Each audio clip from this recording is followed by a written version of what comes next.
Eh ben, rebonjour tout le monde. Bonjour, Bienvenue Hugo. merci beaucoup. Donc- Bonjour Louis. Bienvenue. Entreprise Skyrail. Exactement. Voilà. Tu passes un bon salon? Ah ouais, c'est pas mal du tout. C'est pas mal du tout? C'est mieux que ce que j'imaginais, donc c'est super. Bah plutôt une bonne nouvelle du coup. Voilà, Il y ouais. avait des appréhensions sur cette année, enfin c'est Ah. un peu particulier effectivement, hein. On n'est même pas vraiment sorti, enfin très très peu d'événements qui se sont faits physiques du coup depuis le déconfinement. Ouais, bien sûr. Il y avait des appréhensions. Ah bah ouais, je pense qu'en début d'année, là, quand on a vu on s'est dit tiens, ça sent juillet, je pense qu'on n'était pas sûr. Quand on l'a vu ça, pousser on a- d'avril à mai, à juin, Puis, en plus avec les vacances, les gens ils vont partir et tout, je me suis dit franchement, j'y croyais pas trop et c'est vrai, j'étais un peu inquiet. Ouais. Et rassuré du coup. Et final, rassuré, ouais, non, franchement, c'est top. Ouais. Et puis, enfin, voilà, je pense que tous les gens qui sont passés avant toi l'ont dit, je pense que tu seras d'accord, ça fait du bien de voir des gens Ah, bon, dans la vraie vie. de voir des nouveaux gens, puis de revoir les gens qu'on n'a pas vus depuis longtemps. C'est ça. C'est tout ça. Le monde de l'XR est petit, Le monde de l'XR, on se connaît en plus, Ah, ça fait ouais. plaisir en fait de voir tout le Non, monde. c'était vraiment c'est top ça. C'est Ouais. une bonne Mine bonne de rien, ça surprise. va être une très belle édition en fait, Exactement. je pense, pour plein de raisons. Ouais, même puis- si on n'a pas la fréquentation et le nombre de. Exactement. Peut-être même plus convivial au final. Ouais. C'est convivial, on a plus de temps de parler. Qualitatif. Ouais. Tout à fait. Oui, ça tu fais du coup des contacts plus qualitatifs sur Ouais, le plus stand qualitatifs. avec. Ouais, ouais. Mais avec quand on les a fait aussi visiteurs. un tour, on a fait un mailing en disant on sera à Laval, ceux qui veulent venir, tout ça, puis on a eu pas mal de réponses, les gens ils nous ont dit ah merci, je vais bien t'inviter, tout ça. Donc on a Super. vu que les gens étaient, avant de venir, on a vu déjà que ça marchait pas mal. Ok. Donc ça Grosse nous a- attente, en effet. Donc vous êtes sur le stand juste en face du coup du vôtre. J'ai plus C'est le le numéro. donc numéro après, si vous avez- B53. Le B53, donc voilà, B53. pour venir voir Hugo et toute l'équipe de Exactement. Skyrail, c'est B53. Tout à Et fait. du coup, on enchaîne sur la question. Skyrail. Qui êtes-vous? Qui êtes-vous? Que faites-vous? Alors, on est un éditeur de solutions de VR. Ok. Et donc, ce qu'on fait, c'est on fait une solution pour les ingénieurs, notamment dans les industries, qui vont vouloir avoir une solution pour faire des revues de projet à l'échelle 1 à partir de leur modèle 3D. Donc, en fait, Skyrail, ça donne l'autonomie aux clients. Donc, en fait, nous, on ne travaille pas sur le contenu, on offre un outil, une brique technologique qui permet de convertir les modèles 3D pour générer une expérience immersive, collaborative, qui va pouvoir se connecter à plusieurs points, à plusieurs endroits, et pouvoir faire des revues à l'échelle 1. Alors pourquoi on fait ça? Parce qu'on va permettre de gagner du temps en fait, dans les bureaux d'études, puisqu'ils vont pouvoir très rapidement confronter leurs idées, leurs projets, leurs avant-projets avec des clients, avec les gens de l'atelier, avec les gens des méthodes, tous les gens du support. Et on va pouvoir très vite réaliser qu'il y a un problème, ou alors on va dire qu'il y a un risque, que ça ne marche pas, il y a un risque qu'on ne puisse pas le maintenir, il y a un risque que ça ne plaise pas, que ça ne fonctionne pas. Et donc les industriels vont gagner beaucoup de temps à faire tout ça, dans la capacité de réaliser, de mettre en œuvre. Et donc c'est ça qu'on va faire. Et ça facilite la communication entre des équipes qui ont Exactement. parfois du mal à se comprendre. Voilà. Donc, plutôt que d'échanger des fichiers, tout ça, là ils vont partager une expérience, tout le monde se joint. Et donc dedans, on se retrouve à l'échelle 1, c'est beaucoup plus parlant. Et ça permet tout de suite de réaliser est-ce que je le sens, je le sens pas. C'est un peu basé sur l'émotion. Hein, Les donc, échelles, les distances, les échelles, accessibilités, les tout ça distances. c'est très facile à voir en VR. Exactement. Et c'est extrêmement puissant pour pour tous ceux qui auraient jamais fait, qui font de l'ingénierie, qui auraient jamais fait de l'expérience d'une solution comme Skyrail, allez le faire. Parce Ah, que exactement. juste ça va changer le point de vue, moi c'est vraiment ce que ça m'a fait, ça fait changer le point de vue par rapport à la revue de design classique, Exactement. où on se retrouve à devoir expliquer, on lit des plans que tout le monde ne comprend pas Tout à fait, forcément. tout à fait. Et d'un coup, là, il n'y a plus de besoin, d'exigence technique et de bagage technique de je sais lire un plan, je sais lire un plan mécanique, je sais lire un plan de masse, un plan de fluide, un plan de délai, parce que c'est pas les mêmes en Ouais, plus. exactement. Et là, d'un coup, on est dedans. On travaille avec un client là, qui était dans le bâtiment. Ouais. Il disait, donc c'est un cabinet architecte, il nous disait, nous on a fait des plans, on l'a montré à notre client. Au début sous forme de plan, il voulait pas, il s'en foutait. Ah oui. On l'a montré sur l'écran, il voulait pas. Et quand il a montré avec un casque, là il a commencé à nous dire, non c'est pas ça que je veux, tout ça. Donc c'est un peu ce que tu dis, c'est que c'est tellement facile d'appréhender que effectivement vraiment la meilleure façon de capter les feedbacks des gens qui vont être en charge de le faire, tout ça. En même temps, Et- ça fait des années qu'on sait que les plans. C'est dur, hein, c'est réservé à une élite qui savait lire ce truc-là. Et Qui ont passé des années à bûcher pour apprendre, apprendre ça. comment ça se lit et comment ça s'écrit. Oui, puis encore, ça les empêche pas de se planter des fois sur les volumes. Absolument pas. Enfin, Euh, Ça les empêche pas de se rendre compte que la prise électrique, une fois qu'on a ouvert la porte du frigo, du coup, Et- elle est inaccessible. Tout à fait. Et l'autre point qu'on voit aussi, hein, par exemple, on bosse beaucoup avec Ariane Group, c'est pour eux, on voit donc bien sûr, ils modélisent tout en 3D, les bâtiments, plein de choses et tout ça. Et malgré tout, tout le monde n'a pas accès à cette 3D. Et notamment dans le management, assez haut dans le programme.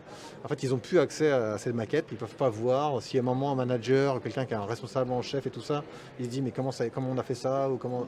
Il ne sait pas accéder, il n'a pas les technologies, il n'a pas accès à ces softwares pour se loguer, pour chercher la bonne conf et tout ça. Et donc il n'a pas accès. Et donc là, en fait, via ces outils-là, en fait, en gros, il a juste à lancer le truc, il met son casque et il va voir, il sait se balader, c'est très intuitif, pour se promener, chercher, ouvrir un truc, chercher dedans. Et on voit que ça agrandit la sphère de gens qui vont être impactés par tous ces modèles 3D, soit pour se former, soit pour donner leur avis, pour se convaincre. Et donc c'est des choses importantes, quoi. Dans la conduite du changement, oui, effectivement, ça impacte énormément puisque tout le monde, c'est ce qu'on disait juste avant, en fait, tout le monde comprend les modèles et donc tout le monde peut donner son avis ou on peut donner tort aussi à des gens qui ont des a priori, des idées reçues sur un programme, une méthode de travail et là d'un coup, c'est fluide. Tout à fait. Vous offrez cette solution technique-là. Ouais. On parlait de conduite du changement, du coup ça m'intéresse, parce que vos clients, du coup, c'est principalement les clients de grands comptes, Ouais. de grosses industries en tout cas. La conduite du changement, c'est vous qui les coachez aussi ou généralement c'est quelque chose qui vient d'eux, c'est-à-dire qu'ils ont un service qui, entre guillemets, va se spécialiser, va dire bon, les mecs, il faut quand même qu'on se bouge un peu, qu'on se renouvelle. C'est une super question parce que d'abord, le premier sujet, souvent c'est la techno. Souvent ça leur fait peur, c'est une nouvelle techno, il faut acheter du matériel un peu différent. C'est pas extrêmement nouveau, ça reste des ordinateurs, ça reste Windows et tout ça, mais bon, on sait bien, c'est des trucs un peu différents. Donc souvent, il y a l'IT, tout ça, qui est déjà le premier élément qu'il faut convaincre sur le changement. Et puis après, il y a les gens qui vont s'en servir, où là, il y a un autre point. Alors, pour répondre à la question directement, non, on ne fait pas de cette partie accompagnement, même s'il faudrait. Hein. Enfin, je veux dire, ça fait partie de... Pour accompagner l'entreprise, il faut vraiment y arriver. Et là où je pense que je te rejoins, c'est que si on a des accompagnements ou si personne ne le fait, souvent le projet va rester embryonnaire. Un carton Alors, ça va être quelques unités, quoi. Donc en fait, on voit bien qu'il y a un potentiel, mais que bon... Et c'est vrai qu'aujourd'hui, on n'est pas non plus... On reste une petite entreprise. On ne peut pas démultiplier les bras, donc nous on se concentre sur la partie techno et c'est vrai qu'il y a des clients, on le sent bien, on pourrait les aider, je veux dire. Quelqu'un pourrait les aider à aller un peu plus loin s'ils étaient vraiment aller dans ce changement un peu plus vite, quoi. Donc là je vous rejoins à 100%, tout ça c'est un gros changement de culture et même si nos clients sont des ingénieurs et qu'a priori sont bien câblés, tout ça, c'est pas forcément les plus souples en termes de changer les process, les outils, mais je veux dire, étant ingénieur, je me moque pas, mais je veux dire, c'est vrai, hein, c'est pas, ils le savent et tout ça, pourtant, comme tout le monde, hein, ils résistent un peu à pas mal de changements, et l'évidence est là, pourtant, l'outil aujourd'hui fonctionne bien, tout ça, quoi. Donc il y a très très peu de boulot, effectivement, où on remet en cause son travail constamment, Exactement. on se tape des révolutions constantes, notamment le métier de développeur, typiquement Tout à fait. dans le 2D. Mais dans l'industrie, j'imagine que les process changent très peu, forcément, ou changent vraiment au bout. Et oui, un changement c'est compliqué et ça s'organise, donc il y a peut-être un débouché parce qu'on est comme ça des coachs, il faut en fait, voilà, c'est des choses qu'on fait dans l'accompagnement, c'est vraiment se poser autour de la table, producteur, utilisateur, accompagnateur et dire ok, qu'est-ce que vous voulez faire de cette techno? Qu'est-ce que vous avez déjà fait avant? Comment vous voulez vous déployer? Et ensuite, on fait une stratégie de conduite du changement. En fait, en plus, c'est ça qui est assez étonnant, moi, je trouve, sur ces technos, c'est qu'on est sur des choses qui sont aujourd'hui maîtrisées sur d'autres trucs. Faire de la conduite du changement dans une entreprise, on sait le faire. Sauf que sur ces technos-là, on se retrouve tous un peu démunis parce que c'est tellement impactant sur l'humain, on en parlait avec David juste avant, c'est impactant sur l'humain, donc on est un peu comme ça. Il y a ce bagage technique un minimum à prendre en main. Et puis ensuite à expliquer à quel moment dans les process ça vient s'intégrer parce que et où est-ce que ça a un impact, que c'est facile, comment je prépare mes modèles 3D, puisque dans le cas de Skyreel, il y a évidemment un moment où on a son modèle 3D sur son modeleur 3D préféré, qu'on va exporter, qu'on réimporte dans le logiciel pour pouvoir le retravailler. Voilà en fait, comment est-ce qu'on fait ça?